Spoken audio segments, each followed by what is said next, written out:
Bismillahirrahmanirrahim. Alhamdulillahirrabbilalamin. Wassalatu wassalamu ala asyrafil anbiya'i wal mursalin wa ala alihi wa sahbihi ajma'in. Assalamualaikum warahmatullahi wabarakatuh. Yang saya hormati para penganjur dan semua presenter pada hari ini. InsyaAllah saya Amy Eliani binti Mak Zain, merupakan pelajar Institut Islam Hadari UKM, tulisan bersama penyedia Prof. Madya Dr. Jaafari Awang.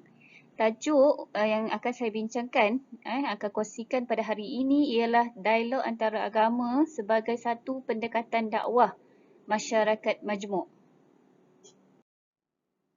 Okey, dari segi skop perbincangan pada kertas kerja ini dibahagikan kepada 3, iaitu pengenalan dari segi definisi dialog dan dialog antara agama.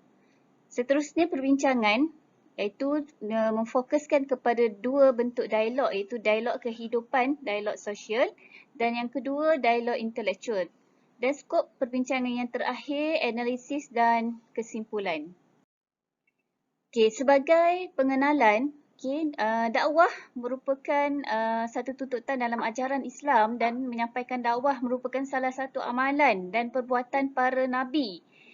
Para nabi terdahulu sehingga Nabi yang terakhir, Nabi Muhammad SAW. Dan penyampaian dakwah ini boleh dilakukan dalam pelbagai pendekatan. Salah satunya adalah dialog. Dialog, menurut daripada salah satu dictionary, kamus Macmillan Education, dialogue a process in which two people or groups have discussion in order to solve problem. Itu definisi kepada dialog. Dan di dalam bahasa Arab, dialog juga boleh diistilahkan dalam bahasa Arab adalah hiwar dan jidal. Dan seterusnya, lebih spesifik lagi, dialog antara agama. Dialog antara agama boleh merujuk kepada interfaith dialog atau interreligious dialog. Yang mana di dalam dunia Islam ini, dialog ditonjolkan. Dialog antara agama itu ditonjolkan melalui kisah para nabi terdahulu, iaitu di dalam Al-Quran. Contohnya pada surah Al-Anbiya, surah An-Namlu, yang para penonton sahabat semua boleh rujuk dalam kertas kerja saya untuk detailnya.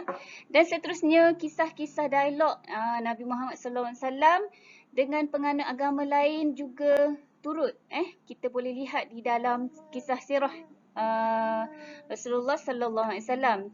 Contohnya kisah Nabi Muhammad bersama Kristian Najran. Jadi merujuk kepada definisi dialog antara agama ni, dia melihat merujuk kepada satu interaksi, interaksi yang baik dan positif dalam segala aspek perbincangan untuk mencapai kesepahaman serta saling menghormati antara satu sama lain. Okey, seterusnya bahagian skop yang kedua perbincangan. Yang pertamanya dialog kehidupan.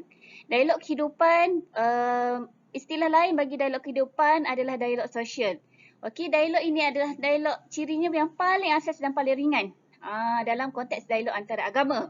Yang mana dia berlaku secara tidak formal dan santai, memupuk kerjasama antara agama. Dalam dialog antara agama ini juga dialog kehidupan. Dan ciri lain bagi dialog kehidupan membantu membetulkan salah faham terhadap agama. Seterusnya, dialog kehidupan ni bersifat inklusif dan tidak berstruktur. Dan mesej Islam itu dia tersebar secara tidak langsung melalui dialog kehidupan.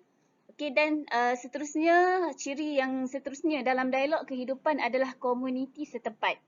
Yang ni boleh dilihat, contohnya kita boleh lihat dalam konteks, especially dalam konteks masyarakat majmuk di Malaysia lah, yang mana dalam satu komuniti setempat itu penduduk yang mempunyai dari pelbagai agama, dan jirannya daripada agama lain berkomunikasi, berdialog antara satu sama lain. Dan dia secara inklusif berlakunya dialog itu. Dan mesej Islam itu berlaku secara tak langsung. Maksudnya bagaimana jiran Islam itu memberi makanan kepada kawannya, jirannya bukan non-Muslim.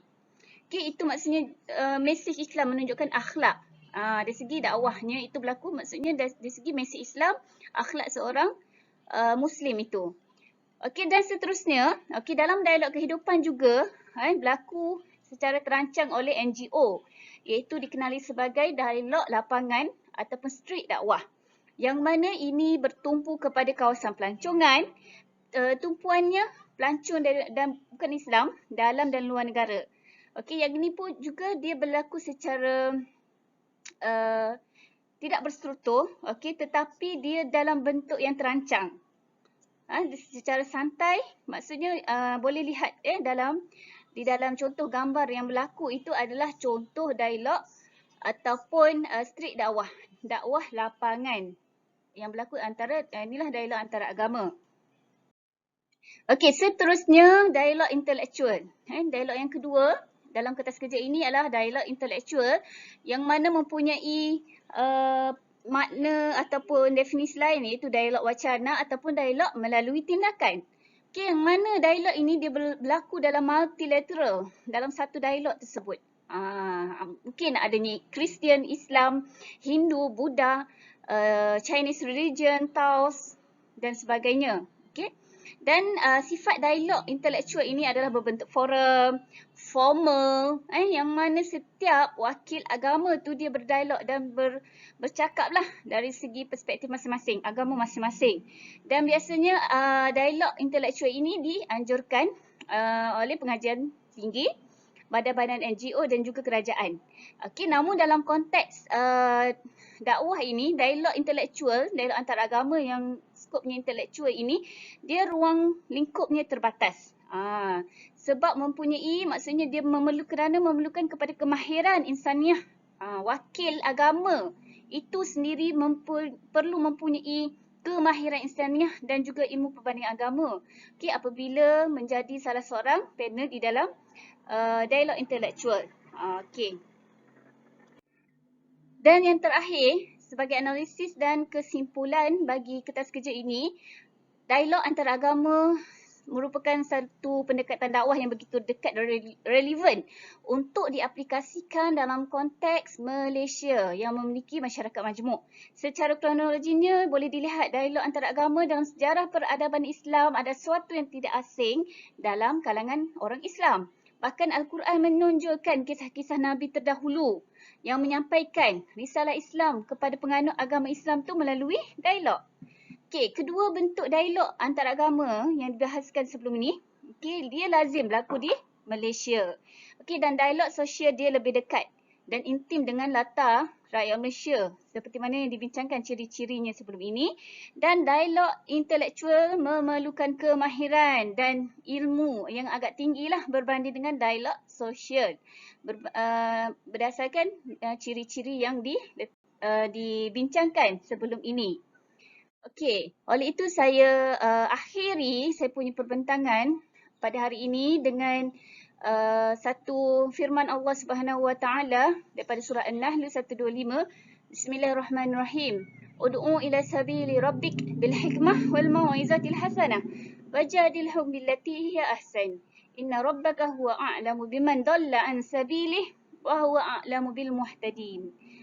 Wabillahi taufiq wal hidayah. Wassalamualaikum warahmatullahi wabarakatuh.